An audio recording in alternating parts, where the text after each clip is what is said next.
Buenos días, yo soy la profesora Rosángela. Yo soy profesora de la Escuela de Idiomas Modernos y una de las clases que doy es esta que se llama Texto en Contexto. Vamos a ver, ¿qué vemos en estas imágenes? ¿Vemos algo extraño? ¿Vemos algo diferente? ¿Vemos algo que no parece común? En estas imágenes, ¿cuál es el problema y por qué pensamos que el batidor y el soldado no deberían de estar en las imágenes? Regresemos a las imágenes. Si vemos ahí un vaso de un cepillo de dientes junto con un batidor lleno de algodón. Y en la otra imagen hay unas jóvenes practicando nado sincronizado y en el medio de ellas hay un soldado. Entonces, ¿por qué pensamos que en estas imágenes hay algún problema? Porque nos damos cuenta de que hay aspectos o hay elementos en estas imágenes que no deberían de estar en ellas. ¿Y cómo llamamos a eso? Lo llamamos estar fuera del contexto. Entonces, en términos lingüísticos, estar fuera de contexto quiere decir que un texto, ya sea de forma oral o de forma escrita, no tiene coherencia con elementos de su contexto. Para que los textos escritos o orales tengan coherencia externa, deben adecuarse al contexto. En este sentido, debemos ser capaces de reconocer las características del contexto. Es decir, debemos saber cómo nuestros textos tienen que estar adecuados a el contexto en el que los estamos utilizando. Halliday y Hassan entienden la adecuación del texto al contexto en términos de tres elementos. Estos son el campo, el tenor y el modo. ¿Y para qué piensan ustedes que es importante saber cuáles son los elementos del contexto y cómo se adecúa el texto a un contexto en lengua extranjera? Para que no pase lo que sucede en las imágenes que acabamos de ver, donde hay elementos que no se adecúan a la situación en la que se están utilizando. Entonces, cuando hablamos de campo, entendemos que estamos hablando del tema del texto, es decir, si estamos hablando, por ejemplo, en un contexto religioso, en un contexto educativo, en un contexto de cine o en distintos tipos de lugares, y cuál es este tema que estamos utilizando y en el cual pues el texto forma una parte muy importante. Luego tenemos el tenor.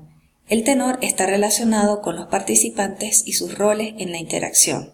Es decir, no tiene que ver con lo que normalmente entendemos por tenor, que es lo que vemos en las imágenes, sino tiene que ver con las personas que están interactuando a través de un texto y el lugar, las relaciones que se establecen en ese lugar entre esas personas. Por ejemplo, yo puedo tener a un familiar dentro de mi salón de clase, pero la manera como yo trato a esta persona familiar, que puede ser por ejemplo un hermano o mi mamá, es diferente cuando yo la trato en mi casa, en donde está más establecida la relación de familiaridad, que si yo la trato en un salón de clase donde ya yo soy la profesora y ella es mi alumna. Entonces, se trata de saber quiénes son las personas que están participando en el acto comunicativo a través de un texto, ya sea oral o escrito, y cuáles son los roles que están establecidos para esas personas en esa situación particular.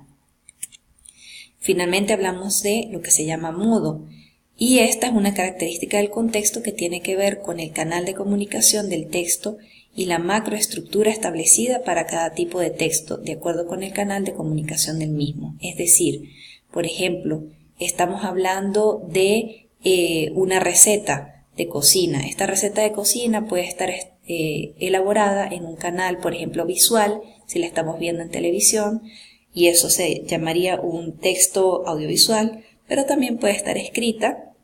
Entonces estaríamos hablando de un canal escrito y la estructura de ese texto se adecúa al modo, es decir, por ejemplo, un canal escrito implica mucha más tiempo para pensar en cómo elaborar las estructuras, mientras que un canal oral, como puede ser por ejemplo la comunicación del día a día, es mucho menos estructurado, mucho más libre. Entonces tenemos que saber que, como lo hemos dicho, el texto tiene que adecuarse al campo, es decir, al tipo de tema del que estamos hablando, al tenor, es decir, a los participantes que están interactuando a través de un texto oral o escrito en ese momento, y al modo, que tiene que ver con el canal y con las estructuras que se establecen clásicamente para esos canales de comunicación. ¿Y cómo podemos entender esto en términos de un ejemplo puntual o particular? Tenemos aquí un ejemplo de un correo electrónico.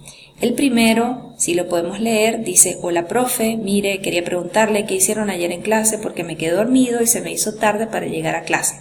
Bueno, usted me escribe lo que haya de tarea. ¿Qué podemos observar aquí? Que en términos de campo estamos hablando ¿de quién estaríamos hablando? Les pregunto a ustedes. Y como vemos, a través del conocimiento que ya hemos adquirido, sabemos que estamos hablando de un tema educativo. Entonces nos estamos moviendo en un tema educativo. En cuanto al tenor, ¿qué me podrían decir? Bueno, podemos ver tal vez que los participantes en este acto de comunicación son un profesor y un alumno. Y que en estos roles pues están bien establecidas la autoridad que existe de parte del profesor hacia el alumno. Y en cuanto a el modo, estamos viendo que es un canal escrito porque es un correo electrónico, y estamos viendo también que se establecen ciertos patrones para un correo electrónico que son los mismos que para una comunicación escrita, como de qué tipo podría ser. ¿Qué nos dice nuestro conocimiento previo sobre esto? Sí, puede ser que podemos adecuarlo a la manera de escribir una carta. Entonces, en este sentido, tendríamos que tener un saludo, un cuerpo textual y una despedida. Y esto lo vemos solamente el saludo en este texto, solamente el cuerpo textual, y no vemos la despedida. Además, vemos que no estamos respetando la autoridad del profesor porque utilizamos palabras que son poco corteses, y además contamos detalles personales que la otra persona no necesita saber.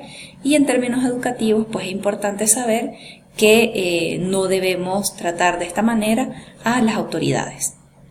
Entonces, el otro correo, el segundo, vemos que sí tiene toda la estructura, que tiene un saludo, un cuerpo textual y una despedida, que además indica el nombre de la persona a quien escribe, y que además se adecúa a los participantes y sus roles y al tema que estamos tratando, que es un tema educativo. Finalmente, les voy a dejar como tarea redactar un correo dirigido a una autoridad de una universidad, que puede ser un profesor, un director o un decano, solicitando información sobre una beca para estudiar un semestre en una universidad. Para esto debemos tener en cuenta la adecuación del texto, que es un correo electrónico, al contexto que tiene que ver con el campo, el tenor y el modo que hemos visto hoy de ese correo. Así, pues si lo hacemos bien, ya sabemos cómo escribir un correo electrónico adecuado al contexto educativo.